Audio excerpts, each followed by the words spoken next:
श्रीकाली सहस्रनामस्तोत्रम् ककारादि।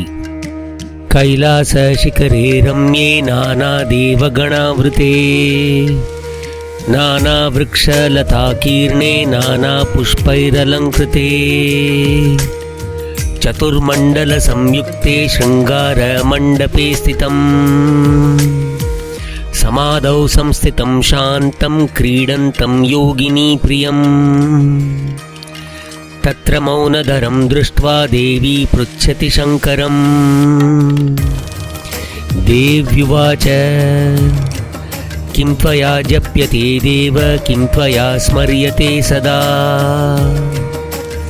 केन मन्त्रेण तपसा कलौ पापसमाकुले आयुष्यं पुण्यरहिते कथं भवति तद्वद। शिव उवाच विना मन्त्रं विना स्तोत्रं विनैव तपसा प्रिये विना बलिं विना न्यासं भूतशुद्धिं विना प्रिये विना ध्यानं विना यन्त्रं विना पूजादिना प्रिये विना क्लेशादिभिर्देवी देहदुःखादिभिर्विना सिद्धिराशु भवेद्येन तदेवं कथ्यते मया। शक्तिस्तु कुण्ठिता जाता तथा रूपं न सुन्दरम् चिन्ताविष्टा तु मलिना जाता त्रिपुरसुन्दरी क्षणं स्थित्वा ध्यानपरा काली चिन्तनतत्परा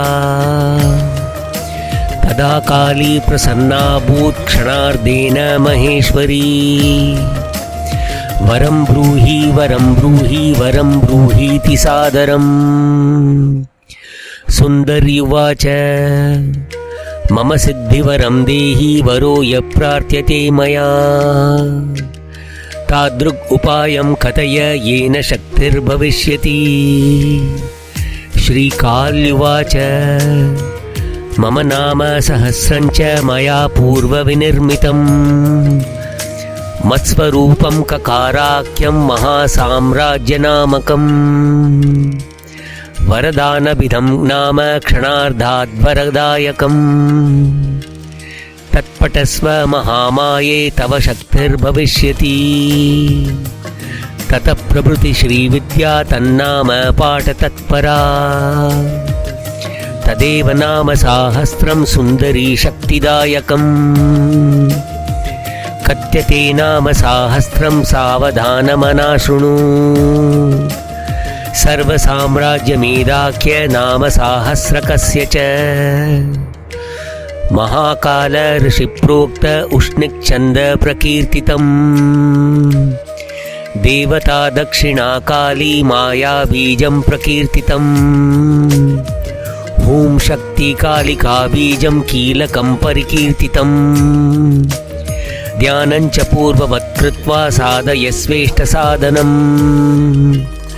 कालिका वरदानादिस्वेष्टार्थे विनियोगत कीलकेन षडङ्गानि षड्दीर्घाब्जेन कारयेत्। ॐ अस्य श्री सर्वसाम्राज्यमेधानामक काली सहस्रनामस्तोत्रमहामन्त्रस्य महाकाल ऋषिः अनुष्टुप् छन्दः श्रीदक्षिणमहाकाली देवता ह्रीं बीजम् ॐ शक्तिः क्रीं कीलकम् काली वरदानाद्यखिलेष्टार्थे पाठे विनियोगः ऋष्यादिन्यासः श्रीमहाकाल ऋषये नमः शिरसि अनुष्टुप् छन्दसे नमः मुखे श्रीदक्षिणकाली देवतायै नमः हृदये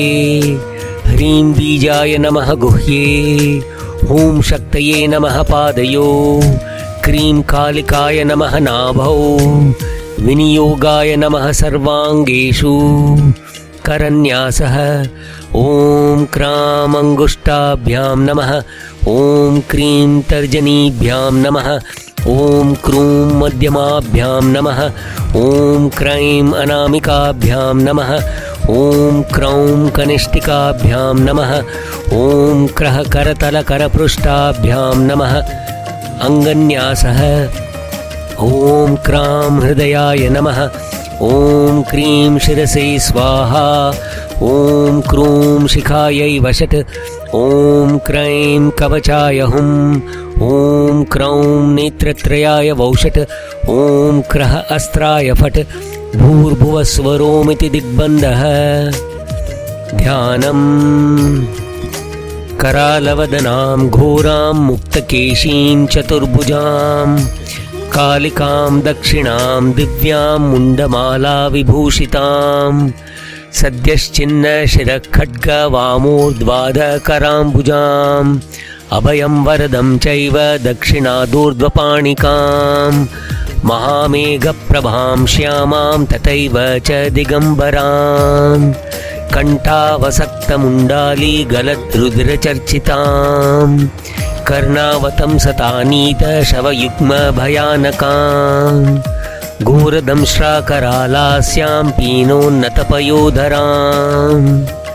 शवानां करसङ्घातै कृतकाञ्चीं हसन्मुखीं सृक्कद्वयगलद्रक्तधारा विस्फुरिताननां दन्तुरां दक्षिणव्यापी मुक्तलम्बकचोच्चयां शवरूपमहादेव हृदयोपरि संस्थितां शिवाभिर्घोररूपाभिश्चतुर्दिक्षु समन्वितां सुखप्रसन्नवदनां स्मेराननसरोरुहां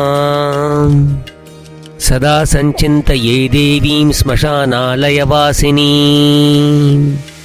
लं पृथिव्यात्मिकायै गन्धं समर्पयामि हम् आकाशात्मिकायै पुष्पं समर्पयामि यं वाय्वात्मिकायै धूपम् आग्रापयामि रम् अग्न्यात्मिकायै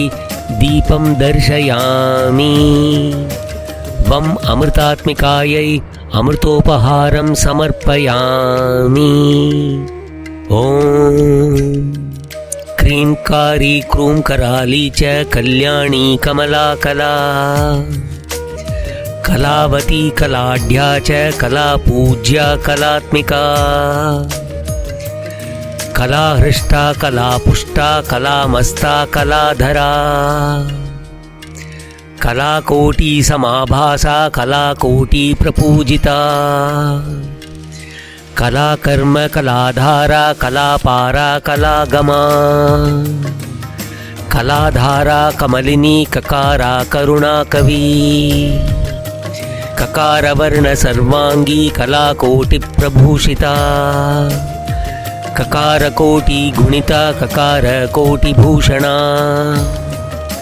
ककारवर्णहृदया ककारमनुमण्डिता ककारवर्णनिलया ककशब्दपरायणा ककारवर्णमुकुटा ककारवर्णभूषणा ककारवर्णरूपा च काकशब्दपरायणा कवीरास्फालनरता कमलाकरपूजिता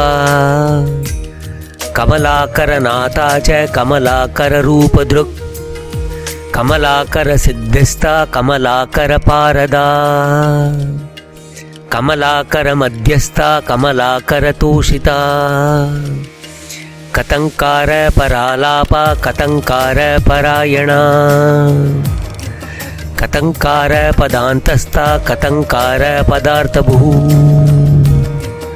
कमलाक्षी कमलजा कमलाक्षप्रपूजिता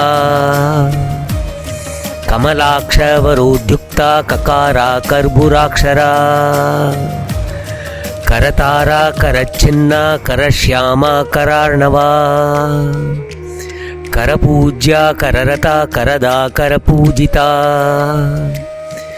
करतोया करामर्षा कर्मनाशा करप्रिया करप्राणा करकजा करकाकरकान्तरा करकाचलरूपा च करकाचलशोभिनी करकाचलपुत्री च करकाचलतोषिता करकाचलगेहस्था करकाचलरक्षिणी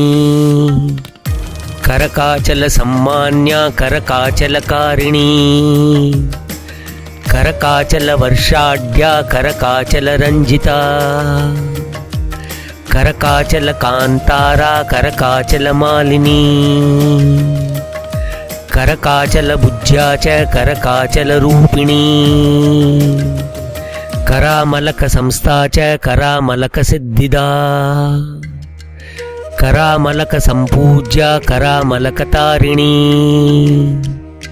करामलककाली च करामलकरोचिनी करामलकमाता च करामलकसेविनी करामलकवध्येया करामलकदायिनी कंजनेत्रा कंजगति कंजस्था कंजधारिणी कंजमाला प्रियकरी कंजरूपा च कंजला कंजजाति कंजगति कंजहोमपरायणा कंजमण्डलमध्यस्था कंजाभरणभूषिता कंजसम्माननिरता कंजोत्पत्तिपरायणा कंजराशिसमाकारा कंजारण्यनिवासिनी करंजवृक्षमध्यस्था करंजवृक्षवाहिनी करंजफलभूषाढ्या करंजारण्यवासिनी करंजमालाभरणा करवालपरायणा करवालप्रहृष्टात्मा करवालप्रियागती करवालप्रियाङ्कस्था करवालविहारिणी करवालमयी कर्मा करवालप्रियङ्करी कबन्धमालाभरणा कबन्धराशिमध्यगा कबन्धकूटसंस्थाना कबन्धानन्तभूषणा कबन्धनादसन्तुष्टा कबन्धासनधारिणी कबन्धगृहमध्यस्था कबन्धवनवासिनी कबन्धकाञ्चीकरणी कबन्धराशिभूषणा कबन्धमाला जयदा कबन्धदेहवासिनी कबन्धासनमान्या च कपालमाल्यधारिणी कपालमाला मध्यस्था कपालव्रततोषिता कपालदीपसन्तुष्टा कपालदीपरूपिणी कपालदीपवरदा कपालकञ्जलस्थिता कपालमाला जयदा कपालजपतोषिणी कपालसिद्धिसंहृष्टा कपालभोजनोद्यता कपालव्रतसंस्थाना कपालकमलालया कवित्वामृतसारा च कवित्वामृतसागरा कवित्वसिद्धिसंहृष्टा कवित्वादानकारिणी कविपूज्या कविगति कविरूपा कविप्रिया कविब्रह्मानन्दरूपा कवित्वव्रततोषिता कविमानससंस्थाना कविवाञ्छाप्रपूरिणी कविकण्ठस्थिता कंह्रीं कङ्ककङ्कविपूर्तिदा कज्जला कज्जलादान मानसा कज्जलप्रिया कपालकज्जलसमा कञ्जलेशप्रपूजिता कज्जलार्णवमध्यस्था कज्जलानन्दरूपिणी कज्जलप्रियसन्तुष्टा कज्जलप्रियतोषिणी कपालमालाभरणा कपालकरभूषणा कपालकरभूषाढ्या कपालचक्रमण्डिता कपालकोटिनिलया कपालदुर्गकारिणी कपालगिरिसंस्थाना कपालचक्रवासिनी कपालपात्रसन्तुष्टा कपालार्घ्यपरायणा कपालार्घ्यप्रिया प्राणा कपालार्घ्यवरप्रदा कपालचक्ररूपा च कपालरूपमात्रगा कदली कदलीरूपा कदलीवनवासिनी कदलीपुष्पसम्प्रीता कदलीफलमानसा कदलीहोमसन्तुष्टा कदलीदर्शनोद्यता कदलीगर्भमध्यस्था कदलीवनसुन्दरी कदम्बपुष्पनिलया कदम्बवनमध्यगा कदम्बकुसुमामोदा कदम्बवनतोषिणी कदम्बपुष्पसम्पूज्या कदम्बपुष्पहोमदा